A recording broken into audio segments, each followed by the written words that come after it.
ভয়ে হাসপাতালে যাবে না তেমন হবে না, সবাই সুচিকিৎসা পাবে, খেয়ে পড়ে সবাই বেঁচে থাকবে। শুধু সমন্বয়কের নামে একদল ছেলে মেয়ে যারা রাস্তায় ঘুমাতো, যারা টোকাই ছিল, তারা ভুলে যেতে হতা হয়ে যাবে, এমন আমরা চাই না।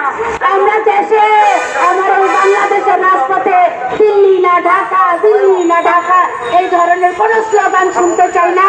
আরে এরা তো দেশের ভিতর থেকে ষড়যন্ত্র করে, তারা দিল্লি না ঢাকা, দিল্লি না ঢাকা স্লোগান দিতে দিতে তারা আসলে আমেরিকার কাছে দেশটা বিক্রি করে দিচ্ছে। কয়দিন পরে বলবে ঢাকাও না, দিল্লিও না, ওয়াশিংটন ডিসি, ওয়াশিংটন ডিসি। আমরা এটা চাই না। আমরা চাই বাংলাদেশ 1,47,570 বর্গ কিলোমিটারের এই বাংলাদেশে 20 কোটি জনগণ সবাই সমান হবে। প্রত্যেকটা মানুষ খেয়ে পড়ে সমানভাবে বেঁচে থাকবে, ঘরে ঘরে বিদ্যুৎ থাকবে, ঘরে ঘরে কর্মসংস্থান থাকবে, নারী পুরুষ কোনো বৈষম্য থাকবে না, সবাই খেতে খাবে, সবাই দেশের অর্থনীতির চাকাকে সচল করবে। এই দেশটাকে বিক্রি করে দিবে না কে আমেরিকার কাছে। এই বাংলাদেশ অনেক কষ্টের বিনিময়ে রচিত এই বাংলাদেশ 9 মাস যুদ্ধ করেছিল আমার ভাইয়েরা, আমার বোনেরা। এই দেশ আমরা পেয়েছি। আমরা মুক্তিযুদ্ধ দেখিনি, কিন্তু 55টা বছর আমরা কষ্ট করছি। আমরা চাইবো না আমার কোনো ভাই কোনো বোন কষ্ট করুন। বিজয় হোক বাংলাদেশের সকল নাগরিকের।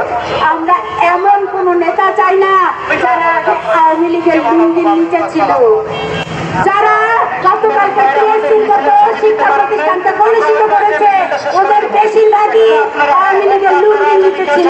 তারা আস্তে করে 5ই আগস্টের উপরে বেরিয়ে শিবির ট্যাগ লাগিয়েছে। এখন আবার এনসিপি নিজেদের লুঙ্গি খুলে দিয়েছে। কি বলছে? বলছে যারা নিরপরাধ আওয়ামী লীগ আছে তারা এনসিপিতে যোগদান করতে পারবে। আরে নাহিদ সাহেব, আপনার এই বক্তব্যের ধিক্কার জানাই। এখন আপনি এনসিপি দল ভারী করতে নিরপরাধ আওয়ামী লীগ খুঁজে বেড়াচ্ছেন। আপনি নিষ্পাপ আওয়ামী লীগ কোথায় পাবেন? দোষর ট্যাগ লাগিয়ে তো 2 বছর যাকে পেয়েছেন তাকে জেলখানায় পড়েছেন, যাকে পেয়েছেন তাকে মেরেছেন, এদের কাছ থেকে চাঁদাবাজি করেছেন, হত্যা করেছেন, পালিয়ে যেতে দিয়েছেন টাকা খেয়ে খেয়ে। এখন আবার আপনারা নিরপরাধ আওয়ামী লীগ খুঁজছেন। ধিক্কার জানাই এদেরকে আমরা। নাহিদ সাহেবের এই বক্তব্য, নাহিদের মতো এনসিপি সবগুলা নেতা কর্মী বক্তব্যতে ধিক্কার জানাই। এরা এখন নিরপরাধ আওয়ামী লীগ খুঁজে। নতুন ধারা বাংলাদেশ বলতে চায় আমরা জনগণের রাজনীতি করি, জনগণের জন্য কথা বলি। আমি এই রাজপথে আমার কথা নিয়ে আসিনি, জনগণের বক্তব্য নিয়ে এসেছি, জনগণের কষ্টের কথা নিয়ে এসেছি।